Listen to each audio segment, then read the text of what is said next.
الله الرحمن الرحيم الحمد لله رب العالمين والصلاة والسلام على أشرف الأنبياء والمرسلين محمد رسول الله صلى الله عليه وعلى آله وسلم تسليما كثيرا كثيرا. أما بعد, my brothers and sisters,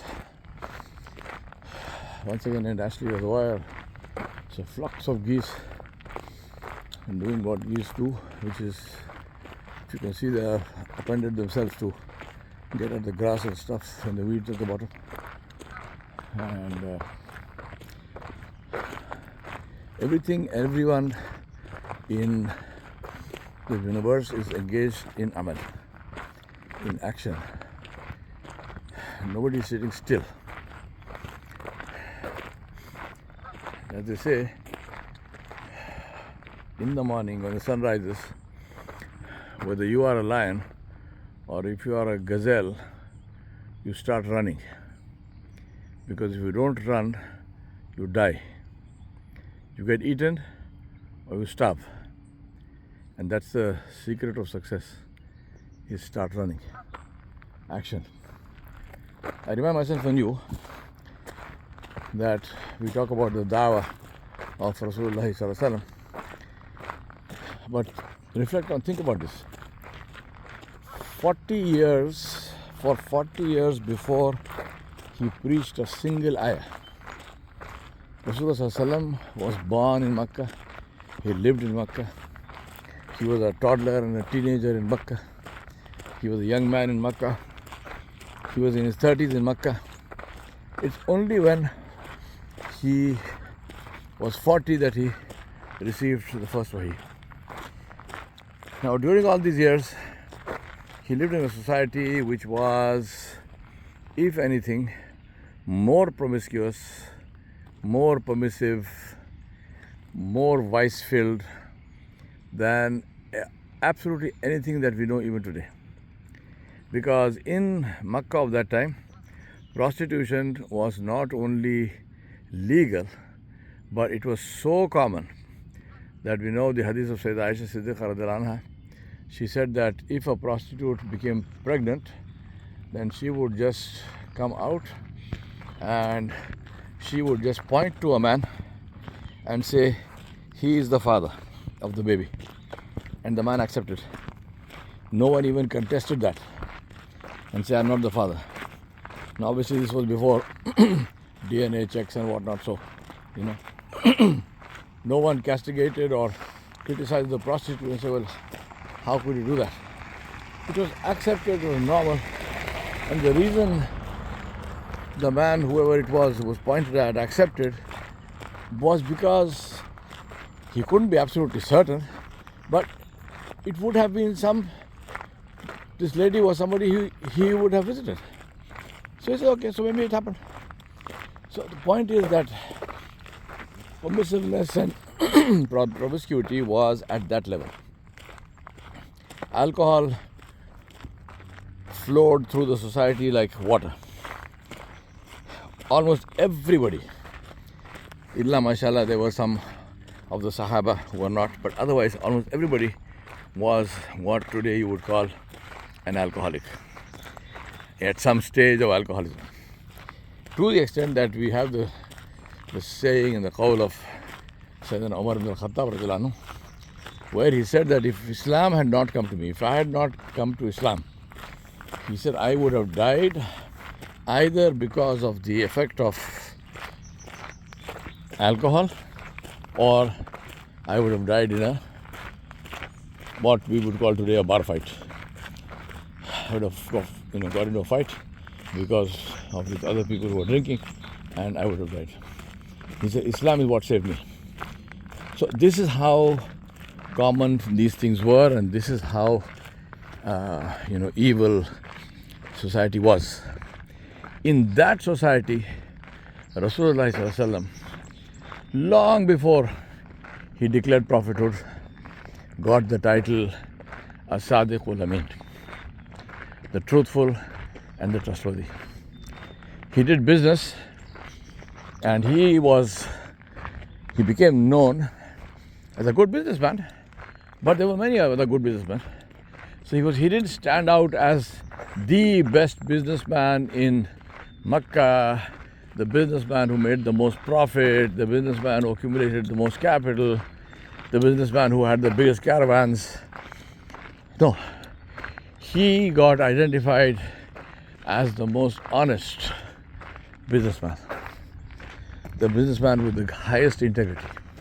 And that's how he also got the proposal from Sayyidah Khadijatul Kubra radiallahu anha for marriage, because she was impressed with his, not just with his business acumen, maybe not with that at all, because she was a very fine businesswoman in her own right, but with his integrity and his sadaqat.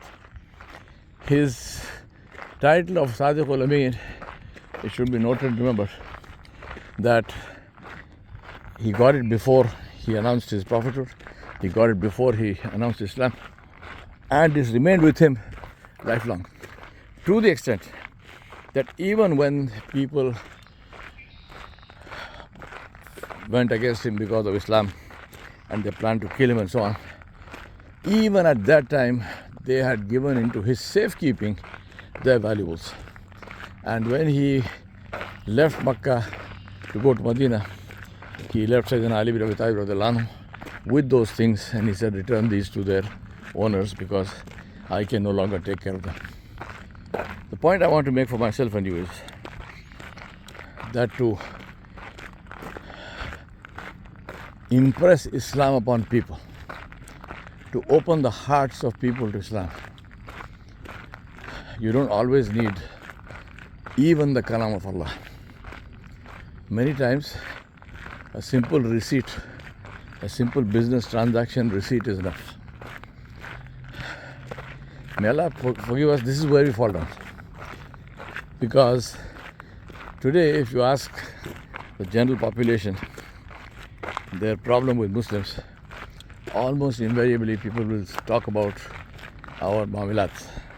They will talk about our dealings, which are far from impeccable, far from being free of criticism. And so I remind myself and you, let us focus on these things.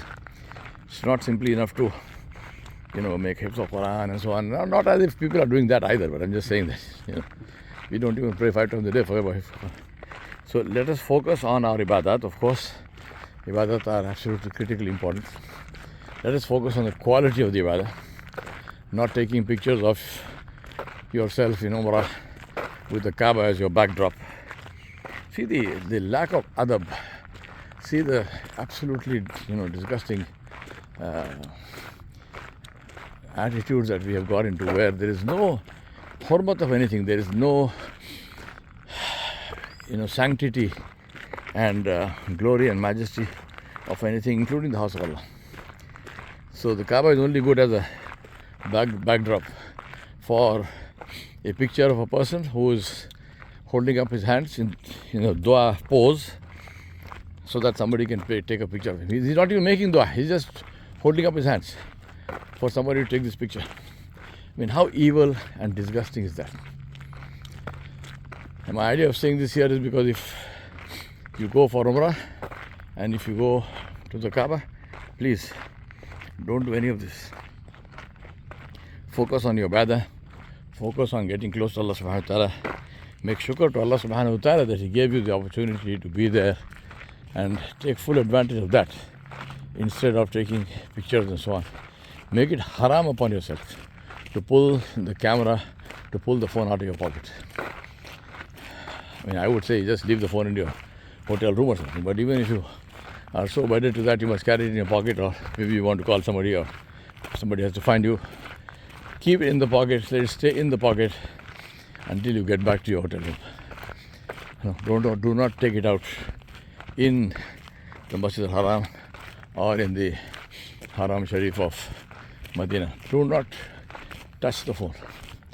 Leave the phone alone. Nobody needs to see your pictures there. There's a great danger of riyah, the great danger of showing off and cancelling the worth of the ibadah. Because if you ask yourself, why are you showing those pictures? For what? You want people to know what a holy guy you are, that you are in Umrah. What other reason can you have? you know. So people send this picture saying, oh, I'm making dua for you. Why telling me that? Why should you send a picture of that? You make dua. You make dua and let me feel your dua in my life. Make such a powerful dua that I can see the benefit of that dua in my life. Sending a picture saying I'm making dua is ridiculous. So please, let's not treat this deen as a joke. As I mentioned to you, akhlaq is everything. And Rasulullah demonstrated that long before he got his, he got, or he was permitted to, give dawah of Islam.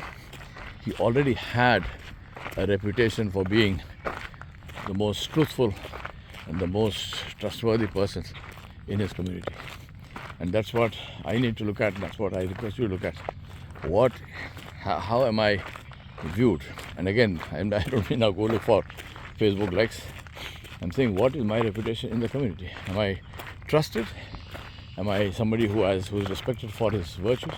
Or am I a joke? So let's make this focus on this, inshallah. Wa sallallahu ala nabiyil kareem wa ala alihi wa sahbihi ajma'in bi rahmatika.